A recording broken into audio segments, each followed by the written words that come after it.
is going on, guys? It is your boy Deuces, and today I have one hell of a video for you guys, as I have compiled my actual top 10 video games of all time. And this project has taken me quite a bit, as I've just been going through a lot behind the scenes. It's not really easy to transition from a boy to a man, so please, excuse my absences, but I always come back for y'all, you know that. But anyways, let's get right into the video with number 10, which is going to be Soul Calibur 2, the GameCube version. And the reason why I say the GameCube version specifically is because each version of Soul Calibur 2 has their own guest character, but GameCube has the absolute best one because this copy has Link inside of it. And I think Link fits with the Soul Calibur universe a lot more than all the other guest characters did, like Spawn, Heihachi, whoever was the Xbox guy. I never owned Xbox original. But yeah, I just love this version because of Link's inclusion, and on top of the fact that I believe Soul Calibur 2 is still the best in the entire franchise. The direction they took with every game after this was just really alarming. I didn't like how it basically became Tekken with weapons, like just lots of more juggle mechanics and more ridiculousness. I really liked the way this game played, a more punish and mind games type of gameplay. You can get some juggles, but you're only gonna like launch them and maybe get 2 hits. Like, you're not gonna be able to juggle them to a wall and then do a wall combo. That's not this type of game, and I think that's the exact reason why I love it. Originally, number 10 was gonna have Tekken 4, but as I compared the two games, I just realized that I love this game a lot more. How much more original it is, and just the fact that this game is still beloved to this very day. You'll always see side tournaments for it. There's still a community for this game, and I think that speaks wonders.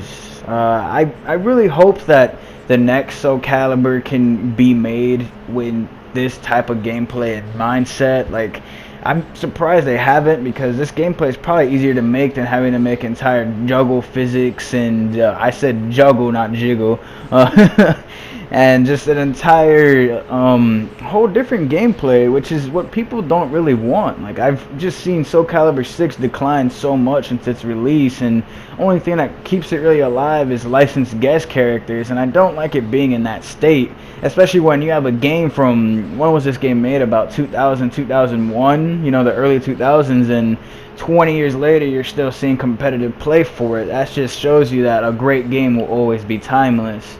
Anyways, let's get on to number 9.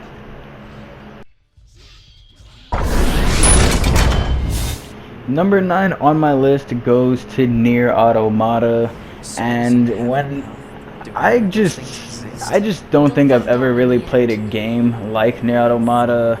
The amazing combat mechanics, the story for this game is beautiful, man. Like, the tales of revenge, love, through just robots. Like, you gotta remember at the end of the day that these are robots playing this game, or you're playing as robots in this game, sorry.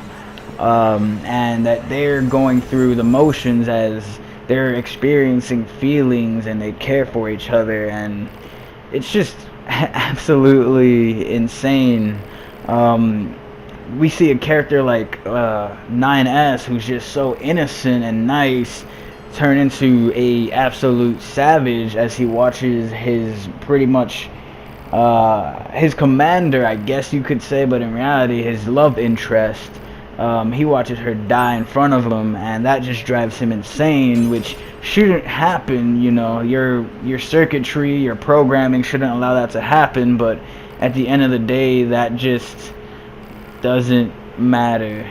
And geez, it's just insane. Like, this game's story, the gameplay, as well as the mini games, I love how it blends like the 3D type combat, and then if you're playing as 9S, you hack somebody and then you instantly go into like this old style, like 2D type gameplay where you're just avoiding gunshots and shooting. All the music turns 8-bit, and it's just so different. Like, I honestly, like, even though at first 9S is nowhere near as fun as 2B, I ended up liking him almost as much as her, just through storytelling, as well as the fact that he has this fun little mini game that has a lot of advantages, because if you hack something correctly, they'll explode. You can hack main bosses.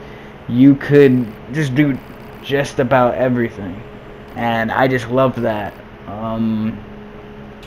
Yeah, I think that's all I could really say. A beautiful story, some great gameplay, nice side content. Oh yeah, this game is insane, as it has secret missions that link to like prior games, because Nier Automata is one of the later games. Just like we're watching right here, just the creepiness of some of these side missions.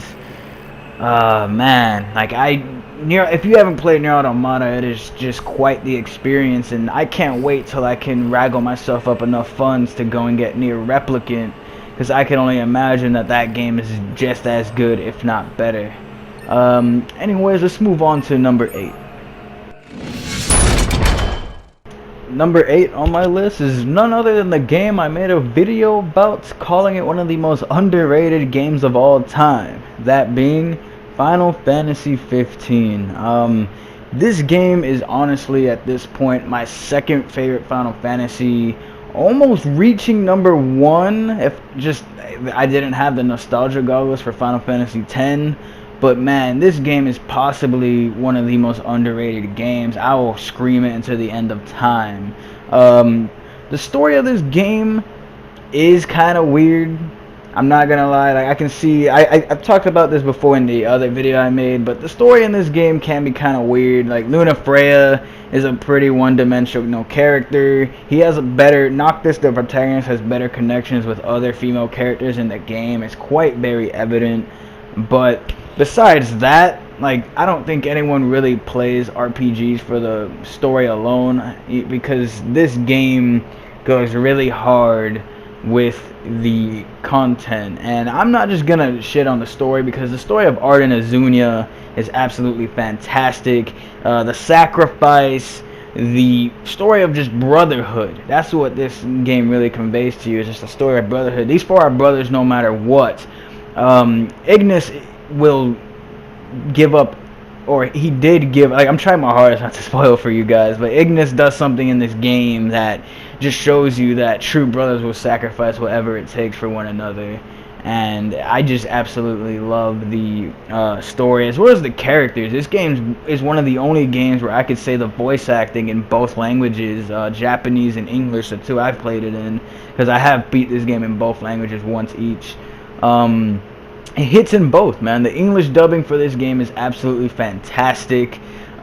Features Robbie Damon, who's now gone nuclear. I believe this game launched a lot of these voice actors into way better positions, like freaking, well, I'm not going to talk about that voice actors, I'm talking about the game. This game lets you play through as the protagonist. Later on, through updates, you can now switch to other characters during combat and play as any member of your party, which means you can switch to Prompto and shoot him up, switch to Gladiolus for a more Dark Souls type gameplay, or switch to Ignis for a more he's the one that plays the most similarly to Noctis, but I love his gameplay too, because he focuses a lot on the enemy weaknesses, as well as being probably the fastest member of the group. I would say he's even more faster than Noctis, though it is arguable. They're both really good. Yeah, dude, the gameplay is absolutely fantastic.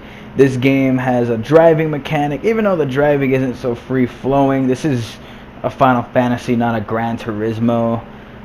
If you want to drive the Regalia, you know, on Nilly Willy, I believe it is a DLC car on Forza 4, I believe, or is it Horizon 2? I don't know. You guys probably have to search that one up. But yeah, it is on one of those, on a Forza game as a purchasable car, as well as the Monster Truck Edition as well. Yeah, and this game still keeps up with all the Final Fantasy tropes. It still has all the same characters, weaknesses. You can use magic. Magic is very viable. You can use any of the 4 weapons in the game. Like I mentioned before, switching to your teammates is an option due to the later updates. uh, good storytelling. Like, this game just has everything you would want in a game. Nice dungeons, good puzzles, good side characters. I absolutely love Corleones. A great antagonist, like one of the most top tier antagonists I think in Final Fantasy history. Like, I think Arden completely shits on Seymour, as well as Titus's father, Jet, as the antagonist. So yeah, I'm just trying not to spoil the game too much, but I absolutely love this game. If you have not played it, please give it a chance. I see this game go on sale for like 10-15 bucks all the time, and I always push the Final Fantasy 15 agenda. I wish Comrades was still around, because the multiplayer for this game was pretty amazing as well. I enjoyed it more than I liked Monster Hunter World, because they came out at about the same time, so that's saying quite a lot. Anyways, yeah, Final Fantasy 15, one of the most underrated games, a fantastic RPG in every single right, and I would recommend it to the end of time. On to number 7. Alright, on to one of the biggest GOATs in all of gaming history. Number 7, Grand Theft Auto San Andreas. Bro, if you know, you know. This game is that shit. This game to me is honestly twice the game GTA 5 ever will be. Cause just from every aspect, the food, like just something so minuscule like food. You can go to a pizza place and get 4 or 5 different types of meals that you would see in real life, like a slice of pizza with a soda, a full pie. You can even get a fucking salad. Like, bro, something as minuscule as that they paid so much attention to, and that's not even mentioning the meat and potatoes. The story and the gameplay for this game is fantastic, some of the best in gaming history. I'm pretty sure everyone knows, oh, Big Smoke, the meme himself. He is one of the biggest turns in all of gaming history. If you're a young kid like me playing this game, which you probably shouldn't have been, this was an mature game, but that's besides the point. You were not seeing the Big Smoke turn coming at all, because the whole game they're talking about a green saber, and then Cesar Villapando brings you under the bridge, and all you see is him and Ryder lift, Big Smoke and Ryder lift up the garage, and boom, the green saber's right there. Officer Tenpenny and his lackeys pop out, and you finally hit you like a ton of bricks or a bat to the back of the head. Freaking Big Smoke had something to do with your mom's dying, and that is absolutely insane. Besides that, the gameplay is also fantastic. They made the lock-on a lot better, the driving a lot smoother. They pretty much took the Vice City, everything from Vice City, and polished it even more, because Vice City polished the hell out of 3, then San Andreas polished the hell out of Vice City. But then on top of everything, they added amazing customization, because in Vice City you could go over to clothing stores and swap outfits, you know, but you couldn't pick exactly what you wore. In this game, you could wear a bandana, a sweater, or you can wear a fat Cuban link with no shirt. You could wear jeans, shorts, Timbs, fucking Air Force One, whatever the fuck you wanted to wear. On top of the game's pretty cool car customization as well. Granted, it was, I believe, only for lowriders until you get to San Fierro, where you can customize regular cars. I believe that's how it's went. You gotta remember, I haven't fully beaten this game in a while, but still, the car customization is fantastic. You got decals, full hydraulics, as well as the side missions in this game. You can go to lowrider contests, racing contests, the infamous horse betting, where me and a lot of people have lost their entire savings at. Shoot, there's even more hidden missions, like home invasion. Like, a lot of people don't know you can go back and do home invasion, but yeah, you can go over to a certain spot in Los Santos, or I mean, I believe there's a truck in each spot. You can go to one of those spots, go pick up the truck, and then go to any house at night and do home invasions just like you did with Ryder for some money. The amount of content in this game is insane. The map's fucking ginormous, split up into 4 parts. That's why you can fully fly. There's Area 51, there's Las Vegas, which has blackjack and its own casino. Each place is so individually distinct. And you gotta remember, this is all done in 2004, 2005, dude. This is done on the PS2, and they did it beautifully. Like, this game is the GTA to me. Like, I still like it more than GTA 4 or GTA 5, even though GTA 4 is a really close second. This game is just absolutely awesome. I love San Andreas. I'm still trying to think of more stuff. The weapon variety is pretty healthy. You know, there's 3 different sets of weapons you can get on 3 separate tiers. Once you get the last AR though, it's kind of busted. I'm just trying to think of more, dude. Like an amazing story, amazing gameplay, so much side content. You can buy every house in the game. This game has dating mechanics. You can date different women.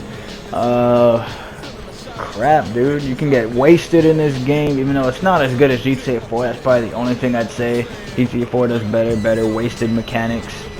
By wasted, I mean drunk, not like shot dead wasted.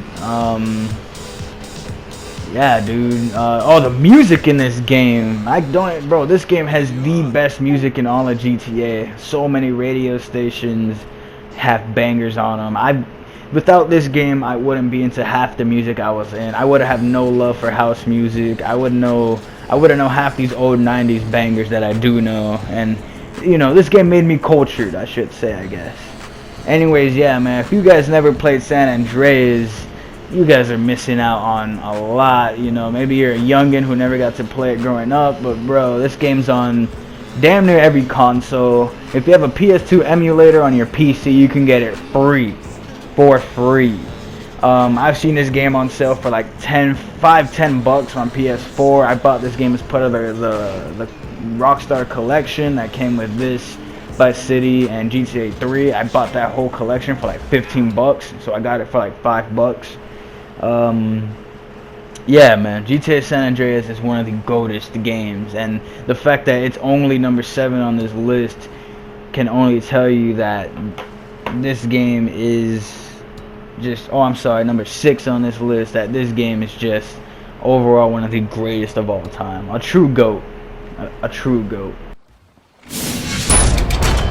As for number 6 on my list, some of the old heads may get mad at me for this one, but I gotta give it a little bit of a better rating than San Andreas, because it does everything San Andreas did, but a little bit better, and of course with better graphics. That goes to Red Dead Redemption 2. This game, when it first came out, I played it for 19 hours straight. I just wanted to see how this game ended so bad, and this game is honestly one of the best games I've ever played. The story alone is just one of the best in gaming history. The story of Arthur Morgan is absolutely fantastic. The betrayal, the lies, the love, the cinematography of this game is absolutely amazing. The music, everything, as well as just the side content and mechanics. You know, this game has full horse mechanics. You can rob banks, even though that is more of a story thing, but there still is heists in this game. The relationships you build with your camp members and group members, as well as just how the story goes. You know, like certain parts of the story you'll be a sheriff, so when you go into that town you're respected as such, and then just as easily you will lose it. I'm trying not to go too hard because this game is still relatively new, and I can spoil the hell out of it, but I'm not trying to.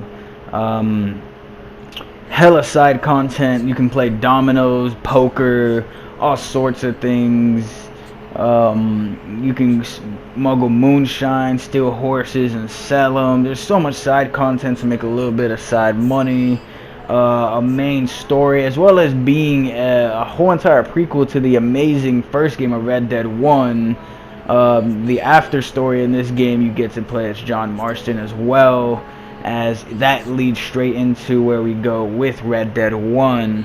Arthur Morgan is one of the best gaming protagonists in history, and that is why, to me, I believe he gets this spot over CJ and San Andreas, because the overall story and the love put into this game is just fantastic. If you haven't touched Red Dead 2, just play it for the story, dude. The online's garbage. I'm gonna tell you straight up, the online is ass.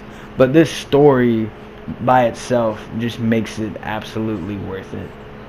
Anyways, let's move on to number 5. Number 5 on my list goes to the greatest Call of Duty of all time, Call of Duty Black Ops 2. To me, this was the peak of Call of Duty before it came crashing down with games like Ghost, Advanced Warfare, etc., etc. But before all that BS, we had BO2, and man, was this game the absolute shit, man. Like, this game has one of the greatest stories in Call of Duty history, with multiple endings, mind you. A fantastic antagonist in Raul Menendez, as well as he's a great antagonist because he can be relatable too. He was doing everything for his sister, and I think anybody could relate to that, as if you're close to your family, you would do damn near anything for them. So you can see why he was kind of doing what he was doing.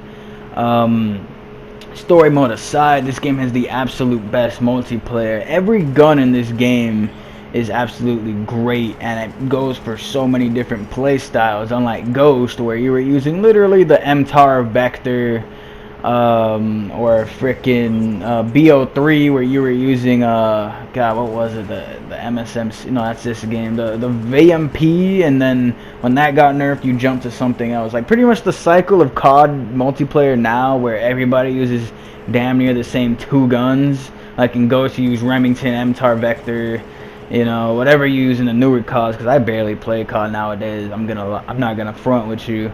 But in this game, that was a gun for everything. You wanted an AR that was a little bit faster, but with a little bit more recoil, run the M27. You didn't want so much recoil on it, slap a grip on it. You like something a little bit slower, but still just as good and a little bit more powerful, run the AN94. You want an SMG with 50 bullets that is still pretty viable. If you slap a laser sight and a grip on it, the PDW. You want the extremely meta MSMC, you can use that too.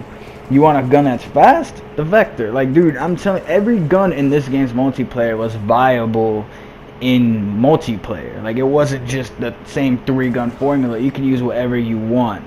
And that is why this game, to me, was as alive as it was. Not to mention the fact that the map design in this game was absolutely beautiful. Like, this game has so many iconic maps.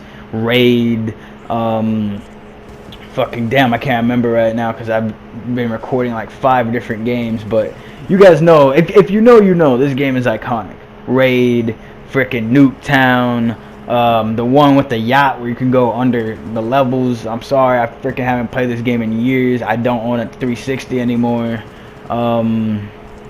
Yeah, if you know, you know.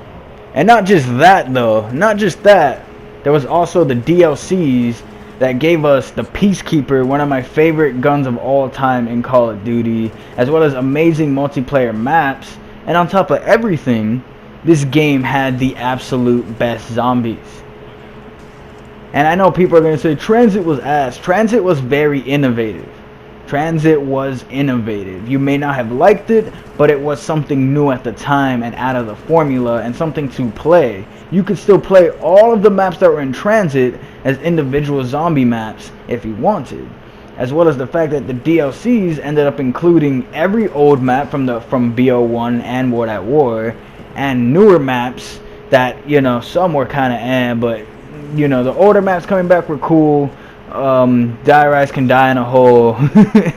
And just pretty much overall, the DLCs added nothing but amazing content to this game, which, if you know, nowadays season passes usually add absolutely nothing in their cash grabs. So to have a game add DLC that was actually wanted was absolutely amazing. Also, skins and stuff for guns were sold individually. You didn't have to pretty much jump through 13 hoops and freaking ARF like a freaking seal to get the gun you wanted. You can just pay your $3 and get your cool skins or whatever, or get it if you're on 360, you know, license share it off a friend or whatever you do. Anyways, yeah, this game is the absolute pinnacle of Call of Duty, and that is why it is in the number 5 spot. As for number 4 on my list, we finally get to possibly what everybody would agree on is the greatest anime game ever. This isn't my opinion, but it is just the consensus that I've heard from friends, people online, and just overall the Dragon Ball community that this is the Dragon Ball game. And I honestly, well, I guess I'm gonna have to agree, because I'm giving it the number 4 spot on my top 10 favorite games of all time. This game was absolutely fantastic. I never did get to play any of the Raging Blast, as I was already kind of out of the anime game at that moment. The only one I was really playing was the Ultimate Ninja Storm series and Rise of Ninja, and just basically Naruto games. I kind of stopped playing Dragon Ball games after this game, but this game, especially upon launch, was just an absolute GOAT. Dragon Ball Budokai Tenkaichi 3 is the shiz. It goes through every single story of Dragon Ball, including GT, which to me is one of the more underrated stories. I actually really liked GT, even though it had some wonky designs like Super Android 17. Why was that man so tall and so ugly? But I still really enjoyed GT, especially the Super Saiyan 4 transformations, as well as Super Saiyan 4 Gogeta. So to have all of that in this game was sick, as well as a lot of side characters, man. This game had probably the most Dragon Ball original characters, like Android 12 and like all these like guys that you probably have never heard of, because most Dragon Ball fans don't watch Dragon Ball. But you wouldn't think of even putting those guys in a game, and they were in this game. And shoot, this game even had Grandpa Gohan, freaking Aurel, who was only featured in like a special episode. Like, it wasn't even a canon episode, and she was featured. A lot of people didn't even know who she was, but she's actually from another Toriyama series called Dr. Slump. And it's really cool to see her in the game, especially her meme voice lines and her meme of a fighting style as well. This game's roster is just absolutely immense. The way you just fly around and break through buildings, you know, the maps are absolutely massive. I believe this game kind of put 3D arena fighters on the map, and for very good reason, because even in 2021, I could see an Invincible game from that recent, you know, if you guys haven't heard of Invincible before, it's just this awesome comic. You can watch the series on Prime. It's absolutely awesome. You've probably seen Omni-Man or Invincible himself around because of the memes. Think, Mark, think. But I would love to see a game like that played in more of a Budokai Tenkaichi 3 type of play style, because this play style is just awesome. These huge awesome maps, zipping around, sending your opponent flying, and then shooting a gigantic beam after them. This game has the infamous beam struggle mechanic, which people have begged and complained for ever since this game, because it has not really been in another game. And it was just such an awesome feeling to do, you know, because how many times in Dragon Ball do beam struggles happen? Very often. One of the most biggest spots in Dragon Ball was the injured Teen Gohan single-handed Kamehameha against Perfect Cell's Super Kamehameha, and then Goku comes back basically from the dead, basically, or kind of like, I'm not really sure exactly how to call it, but like his dad's there and gives him his energy to defeat Cell from beyond, and then they conquer Cell with that beam struggle. So I think that one clip alone should have at least put this mechanic in more games, but it did not. Other than that, like I said, it went through every single story of Dragon Ball, including the original and GT. I believe it had some other scenarios too, like what if this happened. Like it just put people against each other. Also, this game has the most interactive voice lines. Like, I think one of my favorites is Broly goes Kakarot, and then Carrot Like, yeah, he's fighting Goten, and Garrett's like, carrots? What are you talking about? Or something like that. Like, it's just really funny dialogue with Goten and Trunks just being, you know, the goofball characters / OP characters that they are. Yeah, dude, this game is awesome. The tournaments are wickedly sick. You can play them with homies. You can just have a room full of friends just in one tournament with some bots in it, or just all homies.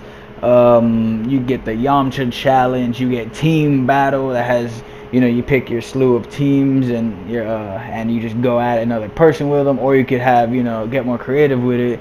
Each of your friends picks somebody on that team, and then when you die, you pass the controller to that friend, making it more of an interactive experience. Like, I think this game for Dragon Ball couch co-op games is absolutely awesome, because Xenoverse is just one-on-one no matter what you do. Like, Xenoverse really lacked the couch co-op function, and I think most games outside of the PS2 era do, so this game just has a really special place in my heart, as well as allowing you to transform into every single form. Like, you can play as base form Goku, get enough ki, and still go into Super Saiyan 1, 2, 3. I thought that was a really awesome original function that should be implemented into more games, instead of just, yeah, if I pick base Goku at the character select screen, I'm base Goku the whole freaking game. I think that's pretty lame. But yeah, Budokai Tenkaichi 3, definitely a goated game, and definitely deserves its number 4 spot here on my list. Now we are in the top 3. Sadly, I couldn't get no footage for Dark Alliance 2, as that game runs really wonky on my PS2 emulator, so I just got some Dark Alliance 1 footage from my GameCube emulator. But you guys can get the gist of the gameplay from the game. They both play basically the same, with 2 having some minor improvements. Either way, number 3, Baldur's Gate Dark Alliance 2. Possibly the game that encompasses my childhood the most, as growing up, I don't know why, I just loved D&D. Like, I was gifted a board set at the age of like 6. I think my stepdad found it like painting or something, and it was left in the apartment. He gave it to me because he knew I was into nerdy shit, and it was just kind of game over from there. Like, anything D&D related has just been my shit from then on. And Baldur's Gate was the first game I played as a kid, you know, before Oblivion came out, that really gave me that, like, medieval, more tabletop RPG type of feeling. I love this game, absolutely. The mechanics are very easy to understand. Even a kid could play them, as I was playing this at the age of like 6. But also, it does have enough difficulty with its boss battles, as well as certain sections of the game, to really give you more of a challenge when you really need it. As well as having awesome side content, pretty decent voice acting for early 2000s voice acting, because if you know, the early 2000s voice acting back in the day could be extremely rough. Honestly, there's not really much I can say. This game just got re-released on the Switch, so I don't want to say too much, because I know there's a lot of people that didn't play this back in the day and are playing it for the first time. But well, the first one, but the second one might get a re-release as well, which definitely deserves it, and will definitely get played on the channel. But yeah, for sure, one of the overall best Dungeons and Dragons experiences you could have through a video game, and I could not recommend this game enough. As for number 2 on my list, if you guys hadn't guessed it before, like I said, in number 3, I am a huge fan of RPGs and Dungeons and Dragons type of gameplay, but I am an even bigger fan of Star Wars. So what happens when they make a game that is Star Wars in an RPG type setting? I fell absolutely in love. I love Star Wars Knights of the Old Republic so freaking much. I have played the game about 3 times. One time beating it fully, side quests and on. The other 2 just kind of playing it for different endings. But either way, this game to me is the shit. I love everything about it. The different choices you can make. You can be a true Jedi. You can be a gray Jedi. You know, listening to the Force and just going straight down the middle, making bad decisions here, making good decisions there as you wish, or just be an absolute dickhead Sith and just murder everything. Some dude doesn't like your shoes, murder him. Some dude doesn't like the hat you're wearing, murder him. Some dude said you should be a blue saber instead of a green, murder him. Like, it really does not matter on this game to you if you're a Sith. And I just love the amount of things you could do. You know, you could have a two-sword saber style. You can stick with the one and just being a dueling machine. But of course, this game hasn't aged the exact best, though it is extremely fun to play. The character interactions you'll get are awesome. Each character has personality. Cartho Nasi can get a little annoying at first, but you'll end up getting used to him. The robot, I can't remember his name right now. I'm really sorry to my fellow KOTOR fans. I just haven't played this game in a bit, so I can't exactly remember. HK, bam, HK-47. HK-47 is the life and soul of this game. I love that character with a passion. And of course, since this game's old, I'm gonna talk about spoilers in it. The Revan reveal is one of the biggest twists in gaming. I will put it right up there with the big smoke twist from earlier entries, San Andreas. The story for this game is phenomenal, especially if you're a huge Star Wars fan, because the lore in this game is so freaking sick. The story of Revan is freaking fantastic. So fantastic that it was stretched to basically a whole other game, which is 2, and then a whole slew of books. This one character, this one guy has so many books about him, and so has influenced the galaxy in so many ways, to the point where you could even argue he's just as important as Anakin Skywalker / Darth Vader. Besides that, yeah, I think I've covered it all. Good story, fun gameplay if you're really into the RPG type turn-based playstyle. If not, this probably won't be the game for you, not gonna lie. Good side quests that really contest your morality sometimes, like will you give someone who's locked on a planet some money, about 2,000 credits, which in this game is a lot, so her and her daughter can go to safety, or snitch on them because I think they're runaway slaves or something. Snitch on them and then get a reward. So keep your money and then earn some at the cost of your morality, or do the right thing, give them the 2,000 credits so they can go be on their merry way. I just love that this game includes stuff like that, and it's just honestly a fantastic game. If you're a Star Wars and an RPG fan, I could not recommend it enough. If you guys know me, you knew as soon as you clicked on this video what this entry was gonna be. It's the game I'm currently playing on the channel, my favorite game of all time, Sonic Adventure 2. And this game is just absolutely fantastic. I've played it a total of about 68, 69 times in my life, and once I beat it for the channel, it'll be my 70th time completing this game.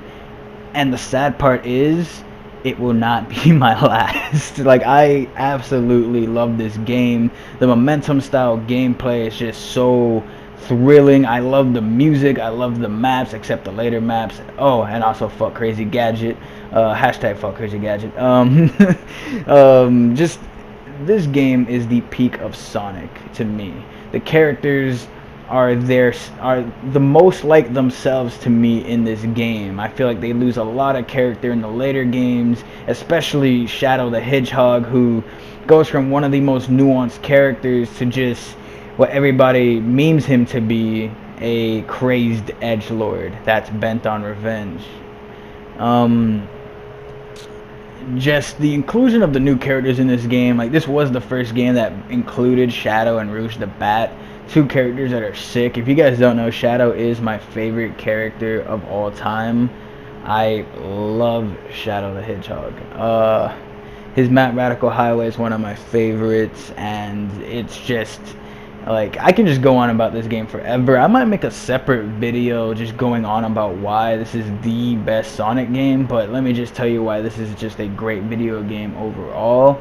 And it is because of the extremely well-written story. Like, Shadow comes off as very antagonistic at first, so does Rouge. Pretty much everybody on the evil side of the story comes off as very evil, until you realize that most of them are not. Shadow is bent on revenge because of the death of Maria, which is why you hear him mention her name like 47 times throughout the story, but it's for good reason. She was his everything.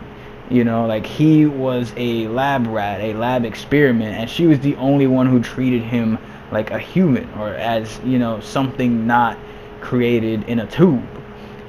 He's touted as the ultimate life form. He has all these huge expectations on her, and she just wants him to be his best man. So there's just a lot of nuances in that. Rouge the Bat is this crazed jewel thief that just wanted to steal the Master Emerald off of Knuckles, but then it turns out that she was a jewel thief as a gimmick, and she was actually a government agent the whole time, who was a jewel thief just to get hired by Dr. Robotnik, or just any you know, anti-government agencies, anybody that would bring put the Earth in peril. And I think that's absolutely fantastic.